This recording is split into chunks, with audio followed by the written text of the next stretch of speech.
Your girl Giselle Bundchen gave birth to the new baby. Oh, yay! Congratulations. Little karate Kenny Jr. Aw. Giselle Bundchen has welcomed her first child with boyfriend Joaquin Valente. Probably something really It's fly. just a good reminder to not always pick work over your family. A source close to Brady said that he's happy for Yes, of the course. supermodel and for Karate Kenny. Yeah. You know, a lot of people going to be looking at that baby sideways like, you're the love baby of Tom Brady. Love, made Yeah. with love. Nah, Yes. stop. Yeah, made with love. Whatever. All right, so You're still mad at her. I am very mad. I'm like, that's the GOAT. You don't get creeping around on the GOAT. All right, Bianca, the hostage of Kanye.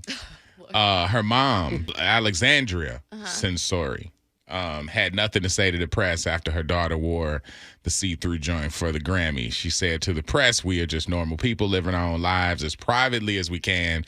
I have nothing to say about Bianca. Thank you very much." They're tired of it at this point. They don't like the fact that this No. is Why would they? how could you like it? Imagine And if that was your daughter. Oh my God. that right, like, because you see somebody that's like treating her like this. And last night I was having a conversation with my man Dante, and I was like, "Dog, it just hit me. What if?" And now this is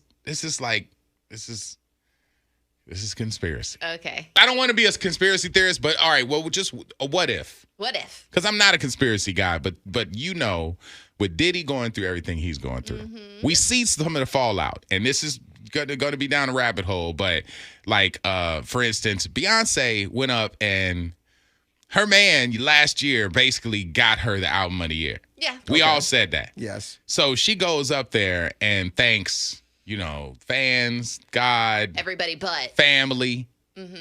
Don't, like any other time, she's saying my beautiful husband, and we all look like she married somebody else.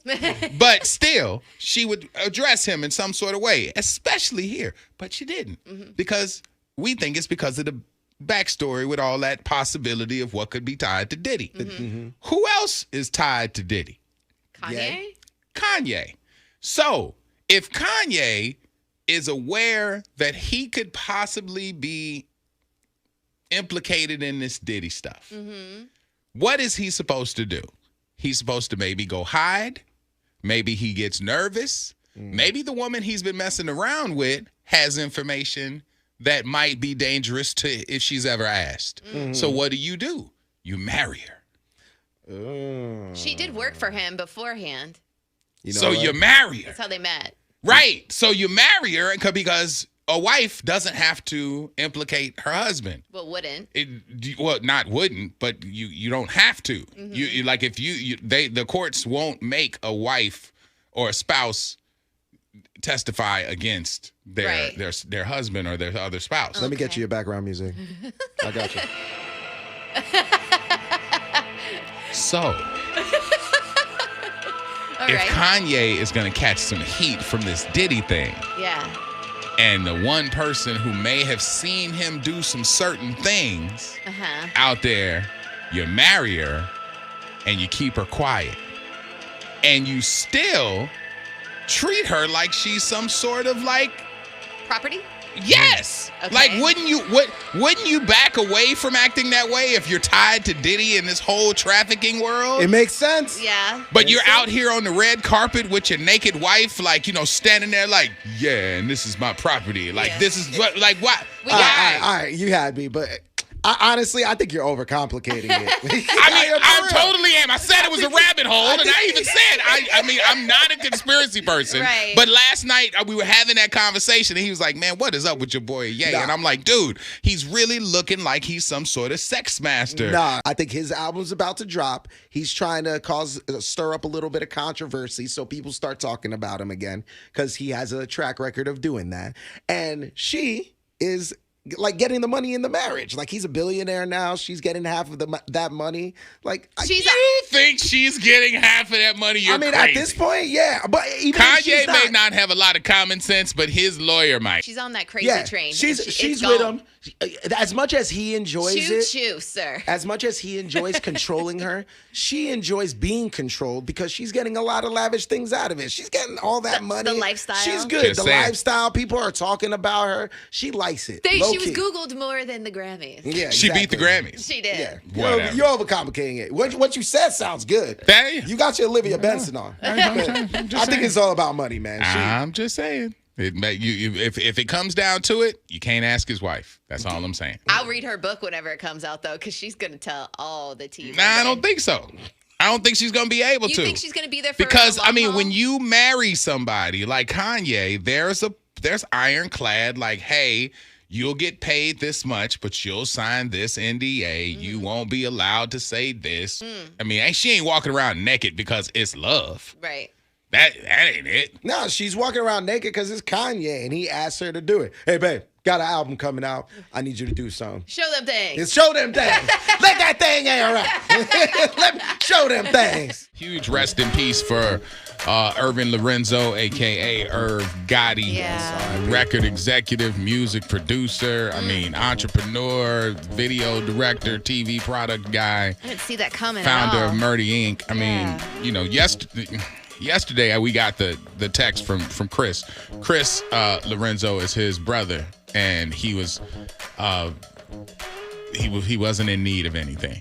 Yeah. That's what I got the text here. It's like he's like just prayers and just praying hands. So kind of got the idea when we were talking about it yesterday that it was coming to a close. Family was all around and sharing messages and everything else. Like Irv was like a radio friendly executive. Yeah. He was, you know how we always talk about when we do internships and we like just get in the room and you're going to be the young guy in the room. So like when I started here and there was a lot of older radio professionals and then there was that kid and them ones and the baseball cap in there. And that was what Irv was. He was able to bring a lot to Def Jam. Like before he had Murder Inc., he brought Jay-Z and DMX and Ja Rule to Def Jam. Crazy. Imagine walking in with that. Wow. And Leo Cohen and everybody like, yo, this dude has the Midas touch. Let's give him a label.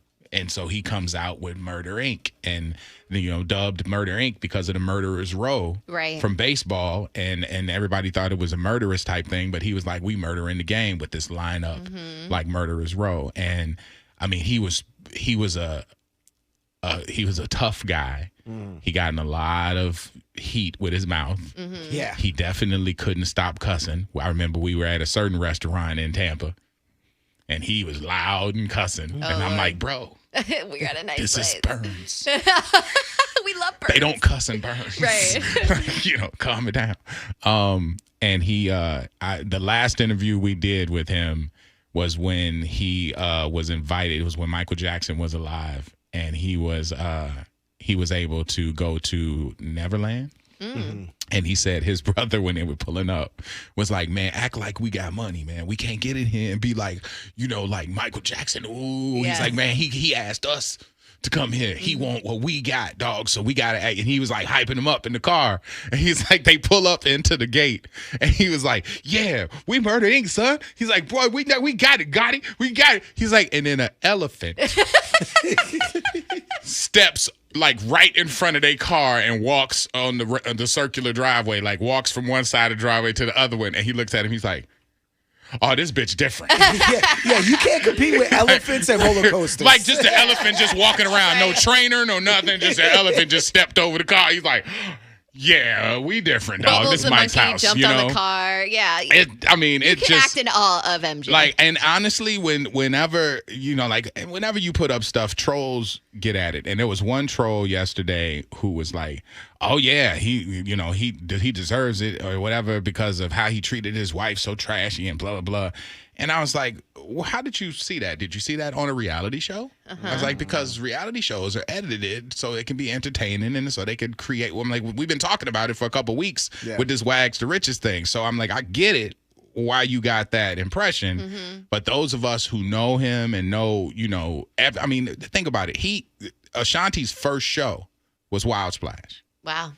Like when we started playing Ashanti, he was like, yo, like, what's that? He's like, let me put her on, dog. He's like, she gonna be ready. And backstage, she was wide-eyed and like in tears because she's like, there's so many people. No. And she's like, I don't know if they know my music like that. Irv, blah, blah, blah, blah. And it was just, we had a great relationship with him. He treated radio like they were partners. And I remember when I watched one, I think it was a Living It Up video. And he's like, because everybody that be living it up. And then I saw my man E-Man, well, at the time it was DeMizza, and they had the Power 106 shirts in the video. So I'm watching it on TRL, and I see the Power 106 shirt go by, and I'm like, that's that love. Yes. That's like, you don't see artists do that kind of stuff. It's like, I mean, that's my youth right there. Anybody that he, brought into the game and then also brought up and made them bigger, and the relationship with radio. Seeing that yesterday and reading it this morning, I was like, wow. It just hit home. I obviously the influence with Murder Inc., but I didn't know he was Money Cash Pros. Like, and then some other songs, Jay-Z, DMX. There's so many. And I mean, because, when it started, Irv was a DJ. And bringing everything to think about the Ja Rule and J-Lo type of connection, because Ashanti and all of them pretty much like wrote those songs, and he pretty much ushered in really huge hits for J-Lo. He was the guy, the go-to guy for that street essence vibe for a very, very long time, and made a bunch of money for a lot of people. So, while people are throwing stones and everything else, I'm just going to make sure I hold that light up and say God bless his family and everybody else, because, he's definitely part of that hip-hop life that we've been blessed to live. Yeah. Condolences. Yeah. It's crazy that people are so quick, to say stuff like that left when somebody's either passing or just passing. We just don't know. You know what I mean? I just give them a little bit of grace, which is what you mentioned. That's sad. Nick Cannon was doing a pod, and Megan Good was in there, and she was visibly confused when Nick said that she was the first woman to ever break his heart. Wait. And she was like, what do you mean? Who are we talking about, this girl?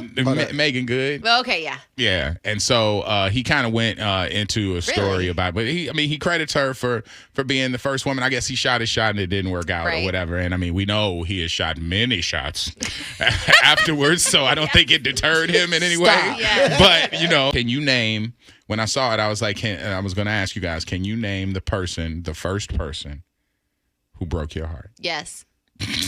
Immediately, I know who that is. Run it. Bo What's Rossi. the name? Bo What's Rossi. his name? Bo Rossi. His name is Bo Rossi. Bo Rossi in St. Augustine broke me. Yes. What? That was the first person. To break your heart. To break my heart. What age? 16. Or what grade? 16. Oh, okay. Yeah, so in high school. All right. Definitely. That's kind of late.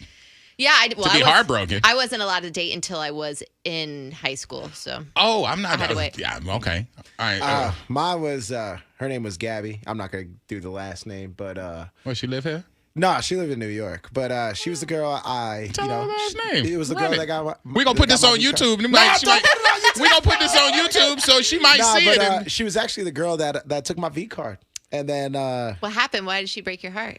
Because she broke up with me a week later, and then she started dating one of my homeboys. And then see there. But your homeboy was the one that let it happen too. Oh yeah. It got real messy after that. They started dating, and then she cheated on him with me, and then it was a whole big thing. Wait a minute. The circle back to get back. Jesus. What age was this? 16. Actually, 16. Yeah, so your friend hurt you, so you hurt him back. Yeah, gotta get back. Okay. Hey, are you still friends? You make my girlfriend cheat on me with you.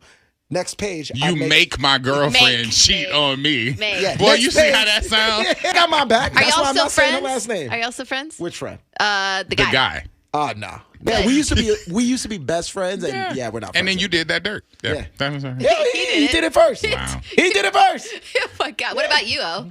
Josette Sanchez. Josette Sanchez. Yeah, I got bit with the Latina thing early. What did she do? She left me because I believe it's because I couldn't speak Spanish. Because she left me for Isidro Alba. And that's my boy EC to this day. That's my guy. But and this was sixth grade. This was sixth grade. Sixth grade. Wow. Crushed. Yeah. Yeah. That's got to be hurtful. I still look her up on Facebook. Oh, you do? I do. That's why he be still trying to learn Spanish. That's why I think that's why Spanish has a tug on my heart, and I have still not been able to learn it. Now I don't know if you remember. He gave me some Spanish to say to her, and I said it to her, and it was not good. I was about to say he definitely trolled you and made you say he set me up dumb. and said tu tiene un grande. Oh, That's what he told me to tell her. the Pitbull song. Mm-hmm. Oh, okay. And in the 6th grade, that ain't nothing you say to a girl who was in the 5th grade in Catholic school, by the way. Oh my gosh. So I got slapped, and then she ended up like with him, and they ended up kicking it heavy. And you had to see it. You had to see it too. Yeah, Then but the funny thing is when I got slapped, I looked over like at the little monkey bars joint, and EC was on his back just laughing. And then they talked in Spanish and walked away in Spanish. I'm like, oh. They shut you out. I got shut out. Damn, yeah. that sucks. It's So funny it was because you say heartbreaking. something to a girl like that nowadays is a compliment. It's a compliment, but back then it wasn't. You know? It's terrible.